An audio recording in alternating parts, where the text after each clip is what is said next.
I'm sure you know a guy either from school or a guy in your hometown who he takes coke on the weekends, he's usually drunk, he doesn't do anything with his life, he plays video games, he smokes weed, but for some reason, he gets a lot of hot girls. And a lot of these guys, what they have is, all right, guys, let's get right into it because it is 2 a.m. and I'm super tired. So I want to make this as concise, as short as possible. And it's more like 8 years, but I thought this is going to be 7 minutes. So 7 years, 7 minutes.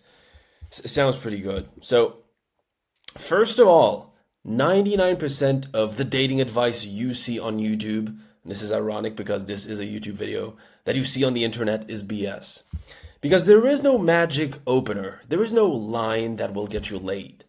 Dating, and especially talking to women, is really not so much about tricks and techniques than it is about the actual man you are and about the value you provide. Let me explain. Every relationship, whether it's business, networking, friendly, romantic, is a value exchange in some regard.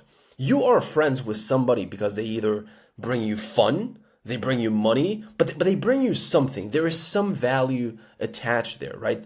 So the question you must ask yourself is the girl gaining value from talking to you?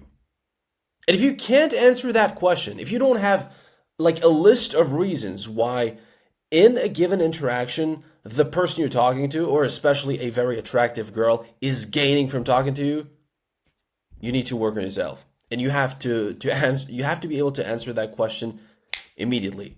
Now, here's where most guys fuck up.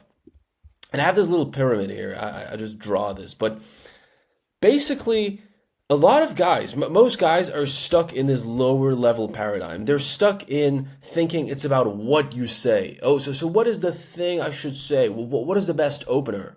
Now, the quite higher paradigm is why you say something. The actual intent, because fundamentally, one thing I told a lot of my clients, because before this YouTube thing, I have been coaching dozens of guys when it comes to dating, when it comes to confidence, and when it comes to social skills. And one thing I told a lot of my clients is, I could say the exact same thing as you, but it would work. And when you say it, it doesn't. And I would even say that to very handsome, good-looking dudes, but it would still not work in them. And the reason is because of their delivery. They could say the exact same thing as me, but because their intent, their vibe is off, the delivery with the girl just doesn't click. And I'm sure you had that, where like you had that perfect thing to say in your mind, but it just wouldn't come across as right. That is why the reason you say things is super important. Now, even above that is who says it. Imagine Brad Pitt or just some super famous actor coming up to a girl and literally saying anything. And even having even having a shitty intent, like even having not really a good reason to talk to the girl. That would work because he's fucking Brad Pitt or because he's a famous guy. And so the highest paradigm is who you are as a man. And I'm not saying you need to be Brad Pitt. I'm not even saying you need to be famous.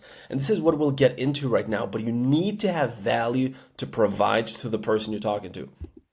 Now, there's really two types of value. And this is what I came up with.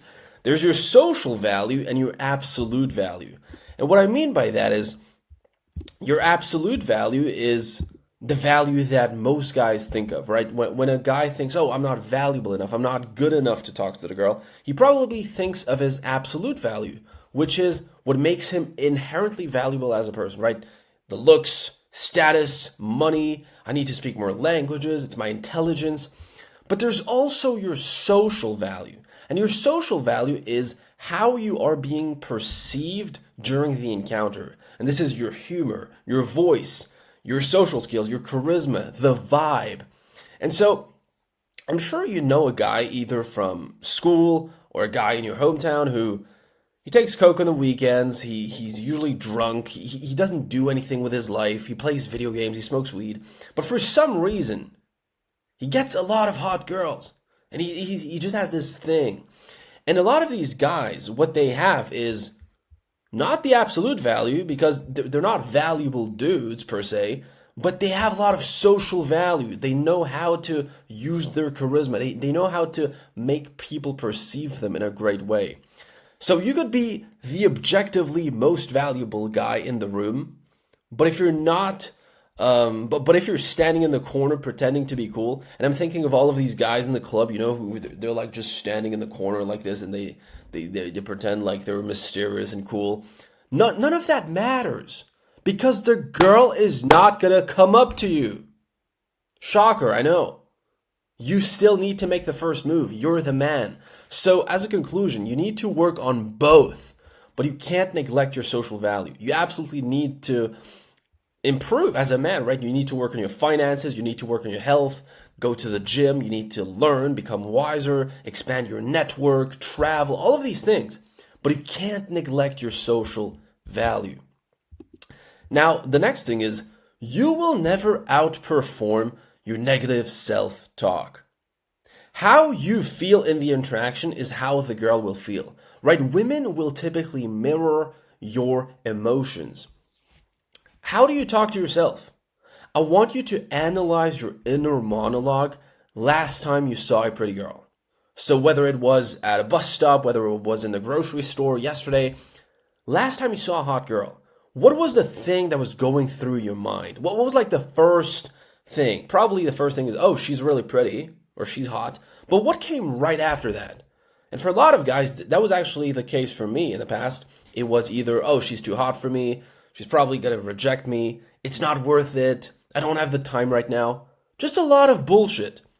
And I want you to think about all of the enemies you have out there. Like there's a lot of people, believe it or not, who don't want you to succeed. Don't join them. Don't give people this power. There's already enough people against you. You should not be part of them. Be your own best friend, right?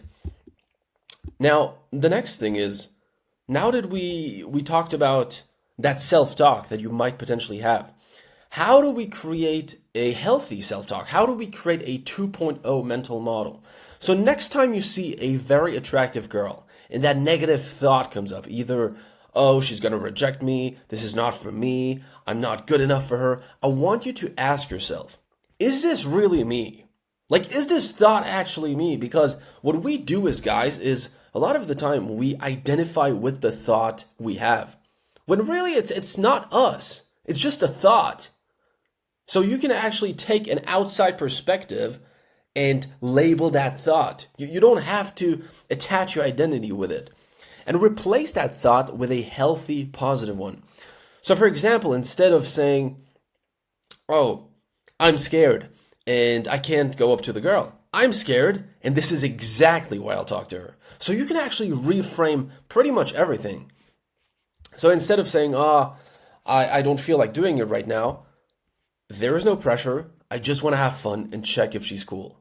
You don't need to get her a number. You don't even need to go on a date with her. Nothing. Just need to have fun. So you can really reframe every possible thought you have. Now, the next thing is you need to make socializing part of your lifestyle.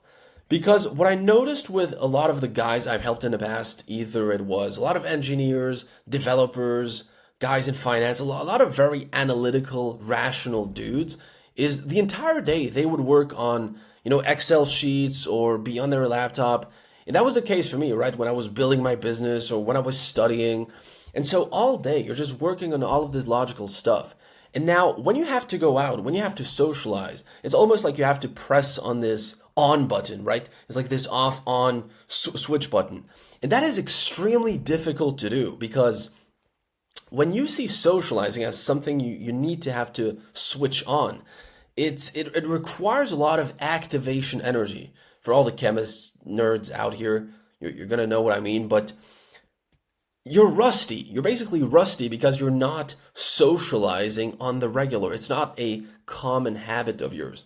So the key is to include micro approaches during your day and during your week. So when you're on the bus, say hi to the older lady. When you're walking on the street, say hi to that maybe not that weirdo who might finger you, but when you're working in the coffee shop, strike up a conversation with the barista. When you see a cute girl at a bus stop, give her a compliment and expect nothing in return. I want you to make socializing and talking to people part of your lifestyle. And trust me, when you have implemented the habit of just talking to people and also talking to girls who happen to be attractive, it's going to come very, very natural to you to later on have longer conversations and potentially ask a girl on a date and get her number, but you need to make it part of your lifestyle.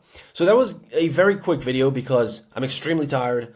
I had a lot of calls today, but I hope that was helpful. And if you like these types of videos, comment, like this video, subscribe, and I'll see you guys in the next one.